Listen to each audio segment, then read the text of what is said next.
So you don't have to oversee the stuff that you don't like, and you need to hire people that like that stuff. And that is, again, understanding yourself.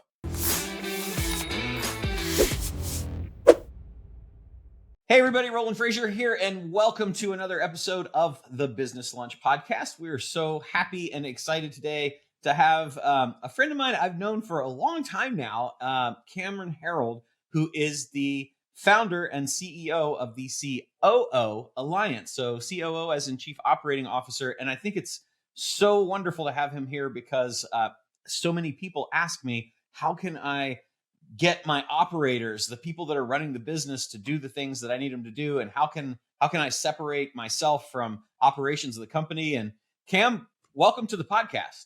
Thanks, Roland. Appreciate it. You and your team and Deanna on your team have been really great at sending over referrals over the years, and even people, not even referrals, but people that need some advice and resources around that second command, and happy to always help any of your kind of tribe. So thank you for doing that.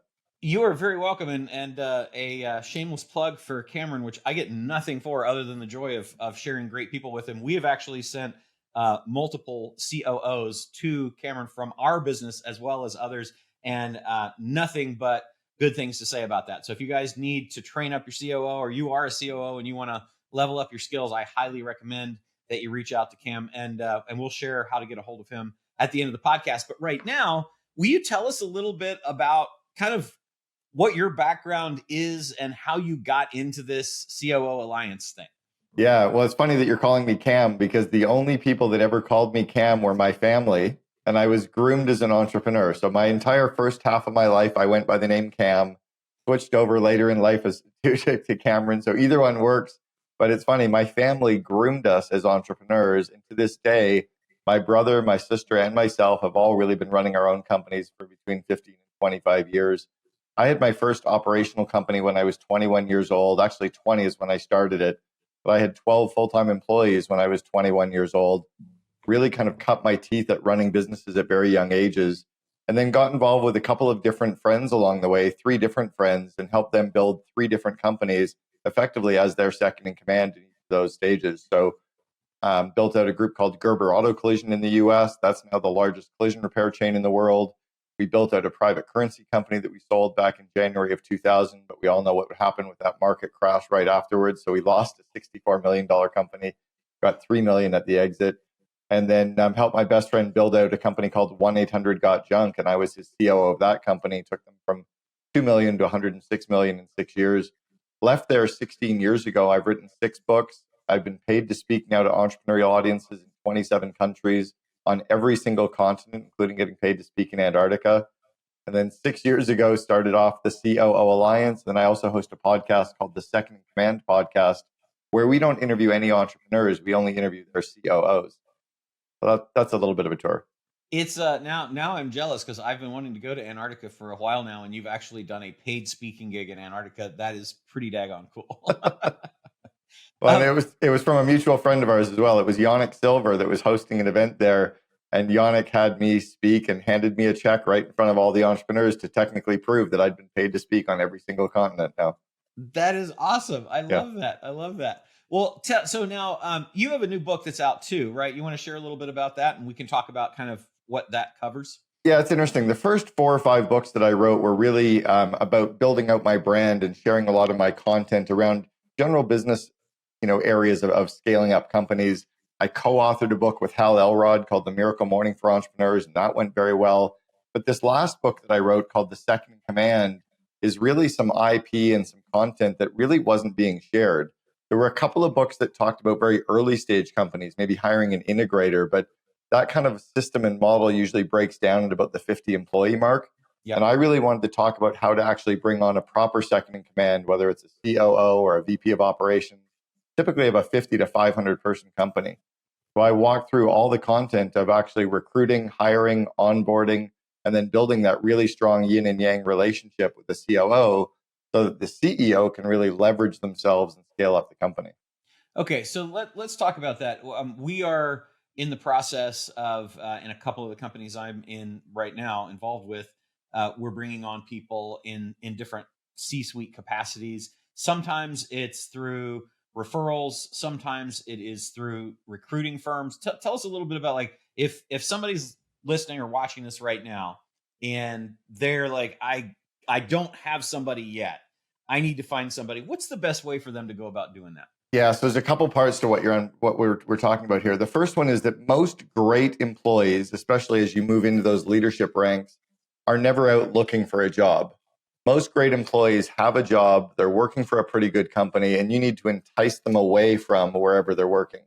So the starting point with that is building out a scorecard and a job description for that role that is really strong and really polarizes. You want a job description that pushes 50% of the people away who they go, no way, I don't ever want to work for that company, which really magnetizes and attracts the other 50% in.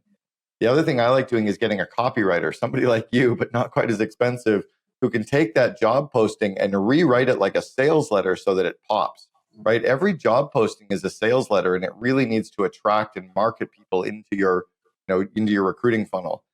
Next thing that I like to do is put a couple of hoops in place to make them jump through a couple of hoops so I can actually see if they're really skilled, see if they really want the job.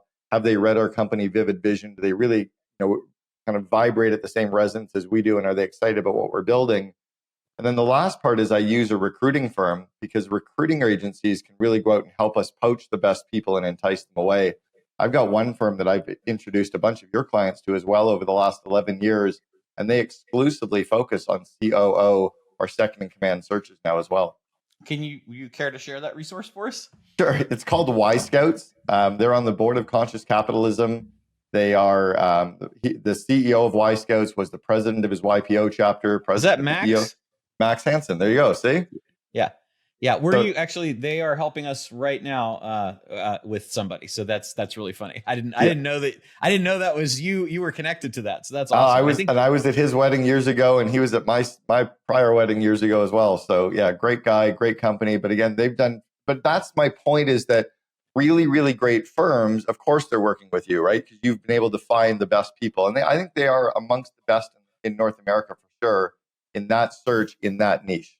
What I like about the process, that because I've been involved actively in the process in one of the current searches we're doing right now with those guys, is that they started out, and this is something that I think is really, really helpful, because a lot of times they'll say, well, give us the job description, write the job description.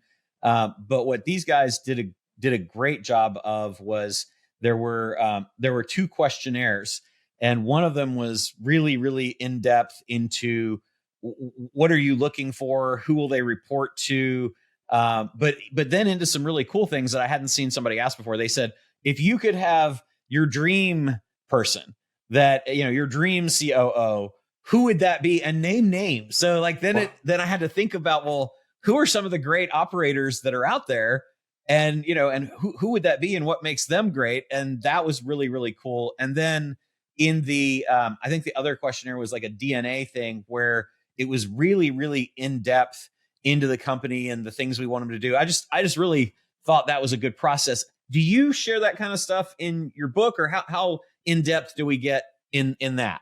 I do. And it's interesting that what they're digging for in some of their research is they're looking for the cultural DNA of your company, so they can find the cultural DNA of a second in command that matches that. Yeah. So the starting point in looking for a really great second in command is understanding yourself as the CEO and understanding your company, and really understanding all of those idiosyncrasies, almost like as if you were writing an operating manual to yourself, right? As the CEO, you would then hand that operating manual out and says, who wants to help run me? And they go, oh yeah, you're a great fit. Because frankly, I was a great second in command for 1-800-GOT-JUNK, but I would probably be a horrible second in command for your company because I don't have the right skill set or DNA match, or I'm there for the wrong stage, right? So it's all about understanding yourself and also the stage of the company you're at. The current COO at 1-800-GOT-JUNK, so I took them from 2 million to 106 million. Their current, they then dipped down to about 70 during the global financial crisis. The current COO has taken them from 70 million to 450 million in the last 9 years. He would have been a horrible COO for the 6 years I was there. Yeah. Because he was the wrong match for the size of the company, right? The season that he was in. So there's all these little idiosyncrasies you have to look for in finding that right second in command.